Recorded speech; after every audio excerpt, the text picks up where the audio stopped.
Gubernur DKI Jakarta Basuki Cahayapurnama atau Ahok meminta maaf atas kegaduhan tuduhan pelecehan agama yang dilakukannya. Ahok meminta semua pihak untuk tidak lagi melanjutkan permasalahan ini agar tidak mengganggu keharmonisan umat beragama. Tapi sayangnya pernyataan maaf disampaikan Ahok setelah ramainya pemberitaan tentang dugaan pelecehan agama Islam saat kunjungannya di Kepulauan Seribu beberapa waktu lalu. Ahok mengaku telah mendapat surat peringatan dari Majelis Ulama Indonesia. Ahok juga meminta supaya masyarakat tidak memperpanjang kasus tersebut agar tidak mengganggu keharmonisan antar umat beragama. Saya sampaikan kepada semua umat Islam ataupun orang yang merasa tersinggung, saya sampaikan mohon maaf. Tidak ada maksud saya melecehkan agama Islam atau Al-Quran. Kalian bisa lihat suasana videonya seperti apa. TV One semua juga ada di lokasi, kok nggak ada TV yang menganggap itu sebuah pelecehan. Saya juga bukan anti-Islam, saya dari kecil kamu bisa lihat, bukan kita mau riak itu ya. Sekolah-sekolah Islam kita bantu izin berapa banyak selesaikan izin, termasuk KJP untuk madrasah, termasuk kita bangun masjid. Kamu bisa lihat tindak tanduk saya ada nggak musuhin Islam, ada nggak pengen melecehkan Al-Quran. Makanya saya minta maaf untuk kegaduhan ini. Jangan sampai, saya pikir komentar ini jangan diteruskan lagi. Ini tentu mengganggu keharmonisan hidup berbangsa. Saya sampaikan kepada semua umat Islam ataupun orang yang merasa tersinggung, saya sampaikan mohon maaf. Tidak ada maksud saya melecehkan agama Islam atau Al-Quran.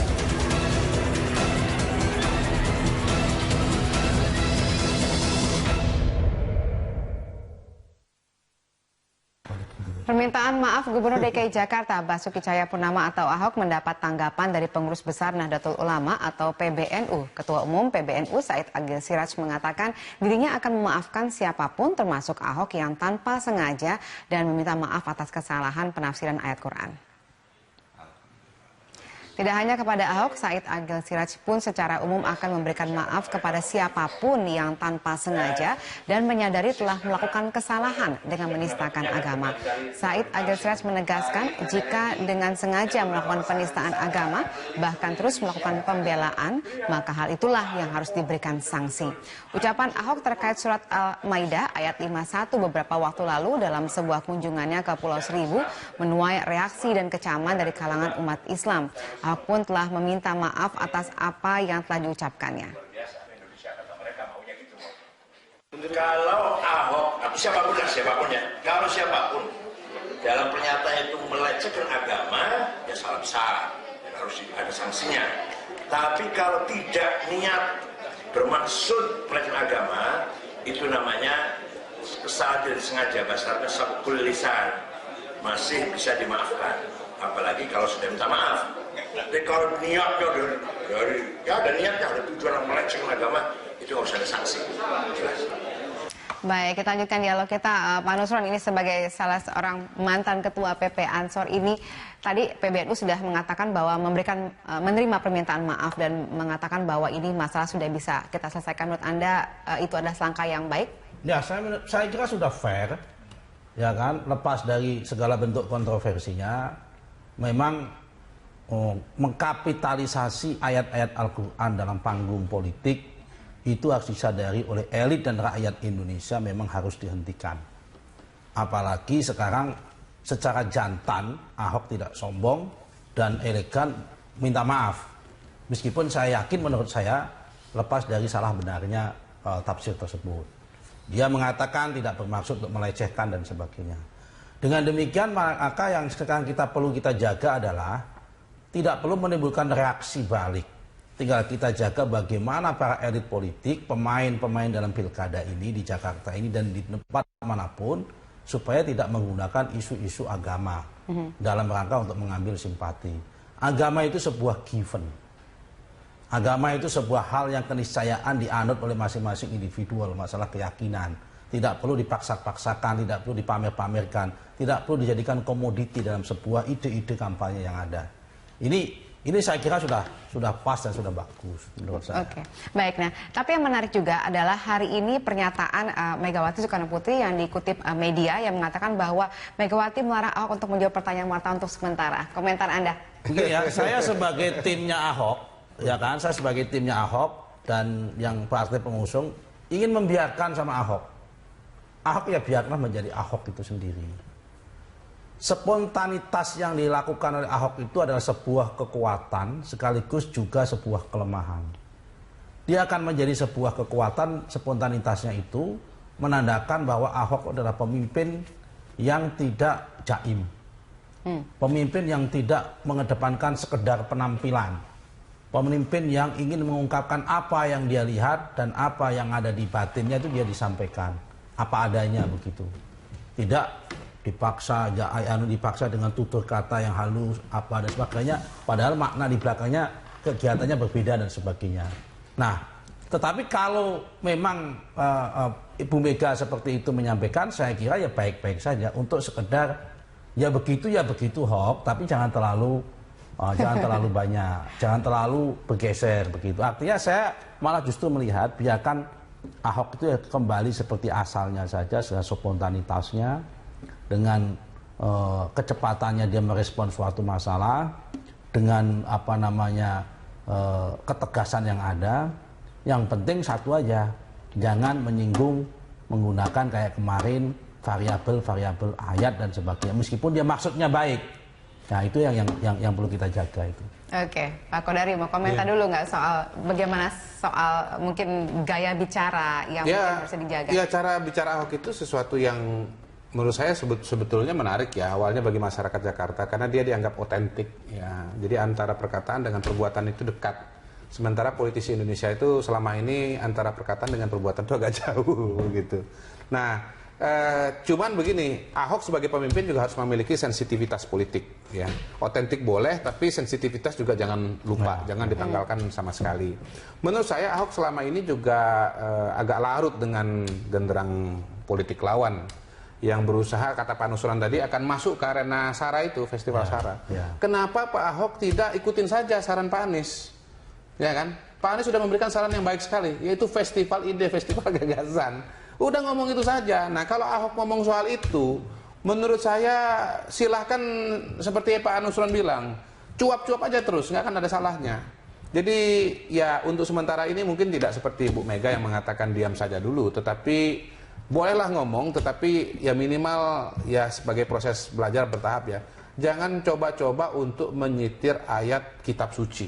Jangan coba-coba menyitir ayat kitab suci. Karena apa? Kalau bicara kitab suci, jangankan agama lain, agama sendiri juga bisa salah-salah ngomong gitu. Nah, salah-salah ngomong agama sendiri, orang bisa marah, apalagi kalau agama lain, kira-kira begitu. Jadi menurut saya biarlah politik ini menjadi wilayah profan, wilayah dunia gitu. Dan urusan akhirat itu nanti biar Tuhan aja yang menilai gitu. Jadi kalau ada ayat-ayat itu nanti biar Pak Kiainya aja yang ngomong, kira-kira begitulah. Karena Ahok ini ya seperti kata Pak Nusron tadi, ini kelebihan sekaligus kekurangannya. Dia otentik tetapi itu juga jadi kelemahan di tengah masyarakat yang sangat majemuk. Politisi kita itu kan kebanyakan itu dipikir dulu baru ngomong. Ahok ini ngomong dulu baru pikir, kira-kira begitu. Ekstrimnya saya mau bilang begitu. Ya contoh kasus di Kepulauan Seribu, kita paham maknanya seperti apa, tetapi kalau kita bicara redaksinya, saya juga nggak bisa menyalahkan kalau orang punya tafsir, orang mengatakan bahwa dengan kalimat itu Ahok ini bilang ayat itu bohong, kira-kira begitu.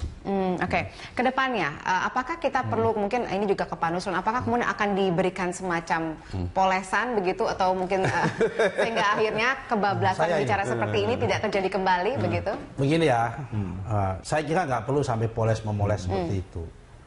Tadi kan Ahok itu udah jelas, dia tidak bermaksud melecehkan Al-Quran, apalagi melecehkan umat Islam, tidak ada sama sekali. Ini kan ungkapan yang disampaikan Ahok, multitafsir, dan yang namanya yang bisa menafsirkan tergantung dengan asosiasi orang, namanya tafsir itu. Ini contoh aja saya kasih.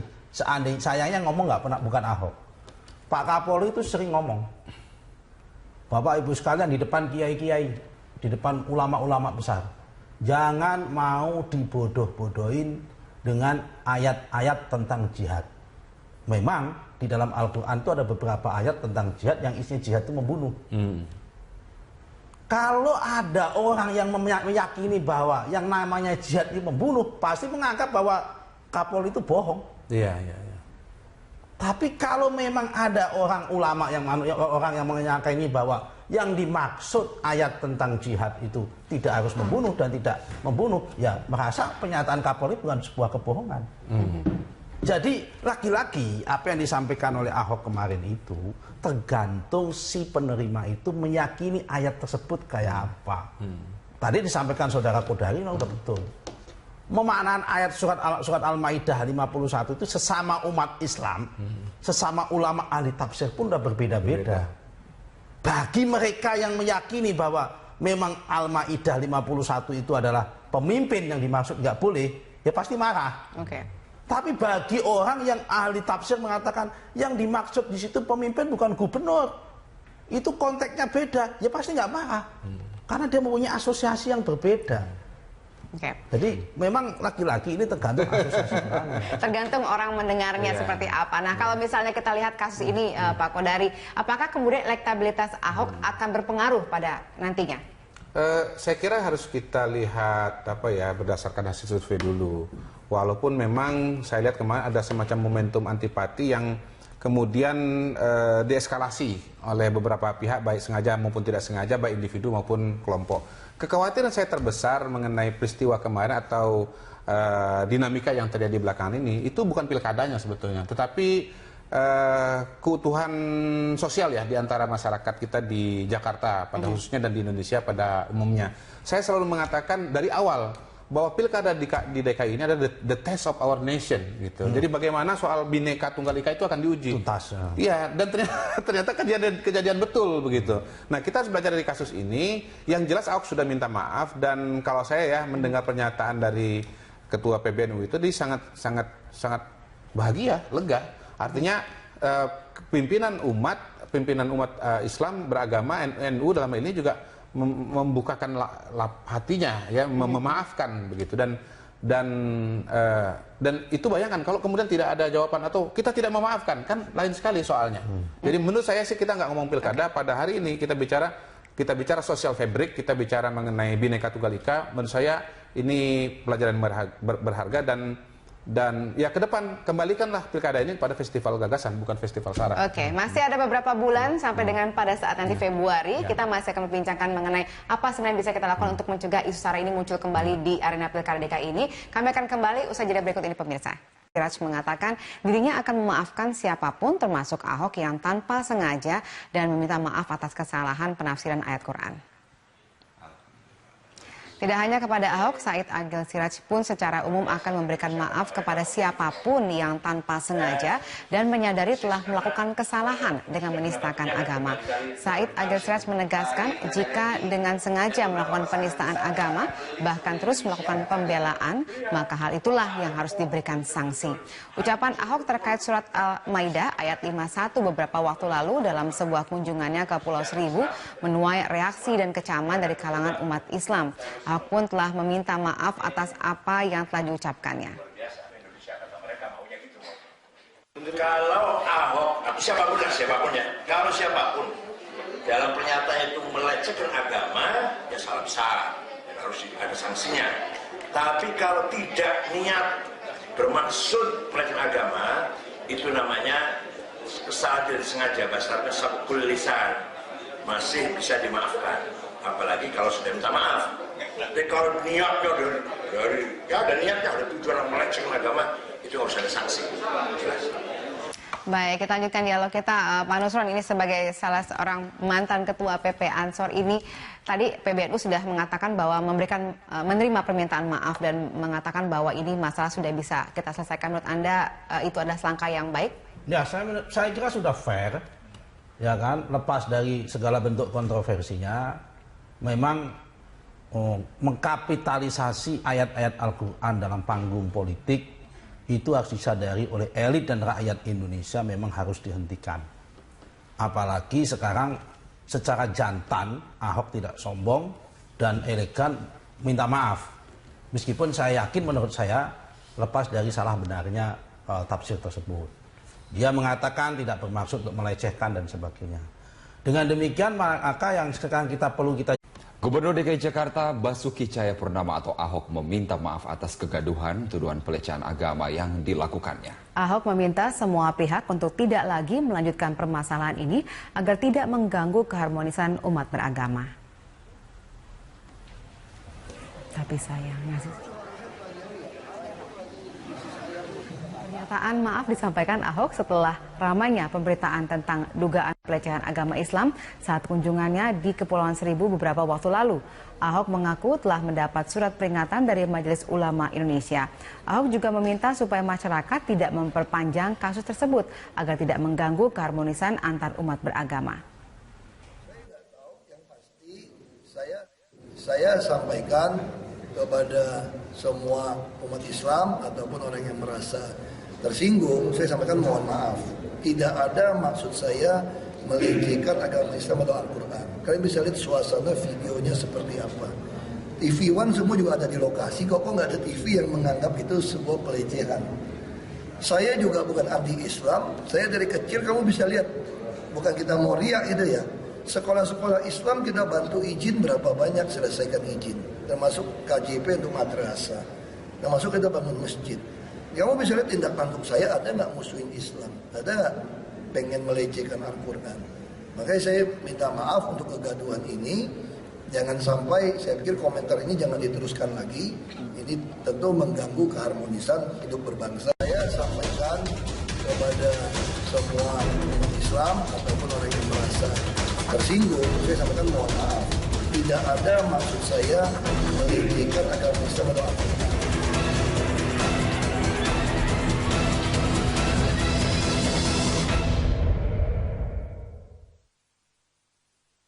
Permintaan maaf Gubernur DKI Jakarta Basuki Cahayapurnama atau Ahok mendapat tanggapan dari Pengurus Besar Nahdlatul Ulama atau PBNU. Ketua Umum PBNU Said Agil Siraj menyinggung menggunakan kayak kemarin variabel ayat dan sebagainya, meskipun dia maksudnya baik.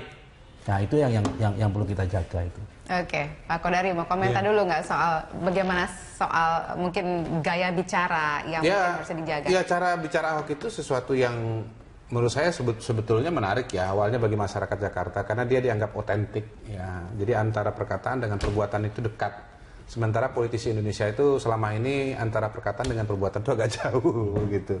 Nah, cuman begini, Ahok sebagai pemimpin juga harus memiliki sensitivitas politik ya. Otentik boleh, tapi sensitivitas juga jangan lupa, jangan ditanggalkan sama sekali. Menurut saya Ahok selama ini juga agak larut dengan genderang politik lawan yang berusaha, kata Pak Nusron tadi, akan masuk ke arena SARA itu, Festival SARA. Kenapa Pak Ahok tidak ikutin saja saran Pak Anies? Ya kan? Pak Anies sudah memberikan saran yang baik sekali, yaitu festival ide, festival gagasan. Udah ngomong itu saja. Nah, kalau Ahok ngomong soal itu, menurut saya silahkan seperti Pak Nusron bilang, cuap-cuap aja terus, nggak akan ada salahnya. Jadi ya untuk sementara ini mungkin tidak seperti Bu Mega yang mengatakan diam saja dulu, tetapi bolehlah ngomong, tetapi ya minimal ya sebagai proses belajar bertahap ya. Jangan coba-coba untuk menyitir ayat kitab suci. Jangan coba-coba menyitir ayat kitab suci. Karena apa? Kalau bicara kitab suci, jangankan agama lain. Agama sendiri juga bisa salah-salah ngomong gitu. Nah, salah-salah ngomong agama sendiri, orang bisa marah, apalagi kalau agama lain, kira-kira begitu. Jadi menurut saya biarlah politik ini menjadi wilayah profan, wilayah dunia gitu. Dan urusan akhirat itu nanti biar Tuhan aja yang menilai gitu. Jadi kalau ada ayat-ayat itu nanti biar Pak Kiainya aja yang ngomong, kira-kira begitulah.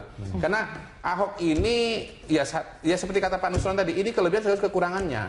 Dia otentik tetapi itu juga jadi kelemahan di tengah masyarakat yang sangat majemuk.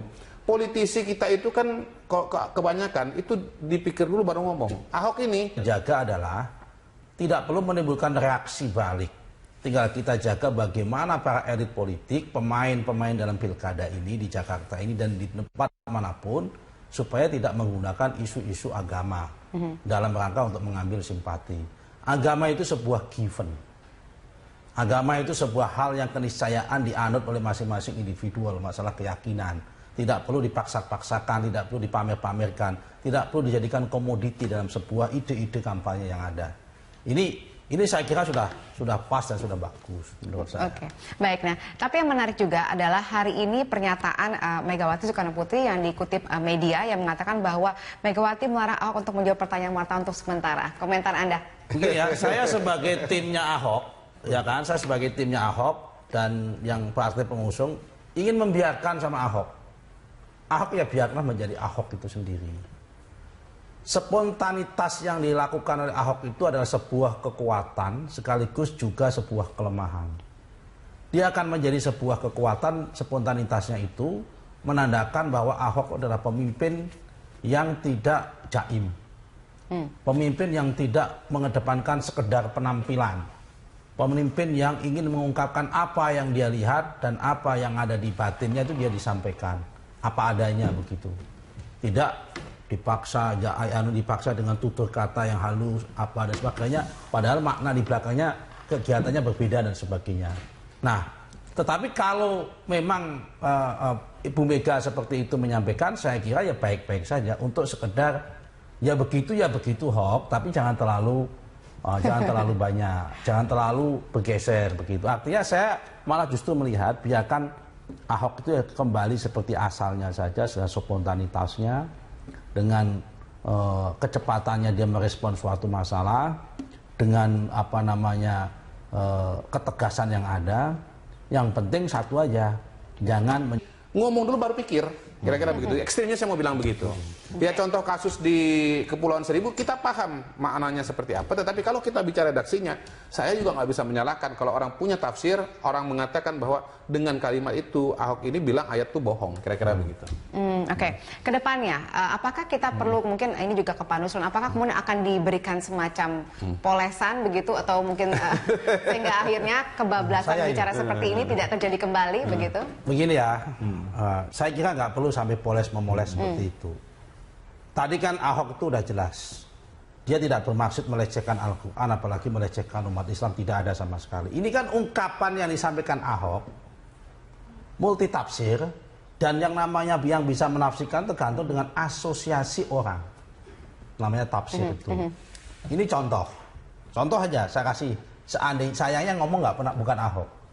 Pak Kapolri itu sering ngomong, Bapak Ibu sekalian di depan kiai-kiai, di depan ulama-ulama besar, jangan mau dibodoh-bodohin dengan ayat-ayat tentang jihad. Memang di dalam Al-Quran itu ada beberapa ayat tentang jihad yang isinya jihad itu membunuh. Kalau ada orang yang meyakini bahwa yang namanya jihad itu membunuh, pasti menganggap bahwa Kapolri itu bohong. Iya. Tapi kalau memang ada orang ulama orang yang meyakini bahwa yang dimaksud ayat tentang jihad itu tidak harus membunuh dan tidak membunuh, ya merasa pernyataan Kapolri bukan sebuah kebohongan. Jadi lagi-lagi apa yang disampaikan oleh Ahok kemarin itu tergantung si penerima itu meyakini ayat tersebut kayak apa. Tadi disampaikan Saudara Kodari, udah betul. Memaknaan ayat surat Al-Maidah 51 itu sesama umat Islam, sesama ulama ahli tafsir pun udah berbeda-beda. Bagi mereka yang meyakini bahwa memang Al-Maidah 51 itu adalah pemimpin yang dimaksud